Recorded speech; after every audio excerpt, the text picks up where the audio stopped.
Mumbai Indians आणि Punjab Kings यांच्यातील IPL मधील महत्त्वाचा सामना थोड्याच वेळात या ठिकाणी वानखेडे स्टेडियममध्ये सुरू होत आहे. मुंबईची वाटचाल सध्या अतिशय खडतर सुरू आहे. विवा शिरवाडकर उर्फ कुसुमाग्रज यांच्या नटसम्राट नाटकातील नायक जशी विनवणी करत असतो, कोणी घर देता का हो घर, कोणी घर देता का हो घर, तशाच पद्धतीनं मुंबई क्रिकेट संघाचा नायक हार्दिक पांड्या याचना करत असेल, कुणी विजय देता का हो विजय, कुणी विजय देता का हो विजय, अशीच परिस्थिती मुंबईत झालेली आहे. आणि त्याचं कारण म्हणजे मुंबईच्या खेळाडूंचा स्वतःचा परफॉर्मन्स किंवा खेळ. सूर्यकुमार यादव, हार्दिक पांड्या, तिलक वर्मा यांची फलंदाजी अतिशय ढिसाळ झालेली आहे. ते धावा जमू शकलेले नाहीत. त्याचप्रमाणे गोलंदाजीमध्ये देखील आनंद आहे.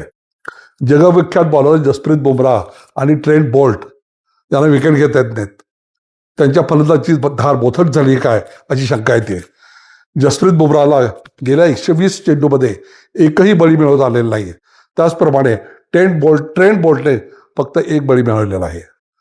क्रिकेट विश्वामध्ये अशी खळबळ आहे आणि अशी कुजबूज आहे की सूर्यकुमार यादवचा परफॉर्मन्स जर नीट झाला नाही तर त्याची कप्तानपदाची खुर्ची तर हलायला लागलेलीच आहे. शिवाय तो संघातील आपले स्थान, भारतीय संघातील आपले स्थान राखू शकतोय का नाही याबद्दल पण शंका आहे.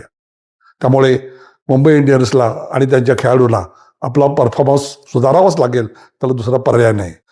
याउलट श्रेयस अय्यरचा संघ अतिशय सांघिक कामगिरी उत्तम प्रकारे पार पडतोय आणि त्याचा खेळाचा दर्जा अतिशय उच्च आहे.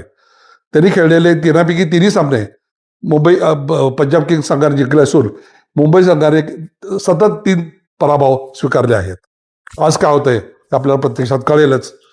मुंबईला नुसते सामने जिंकून भागणार नाही तर सामने मोठ्या फरकाने जिंकावे लागतील. बघूया काय होते.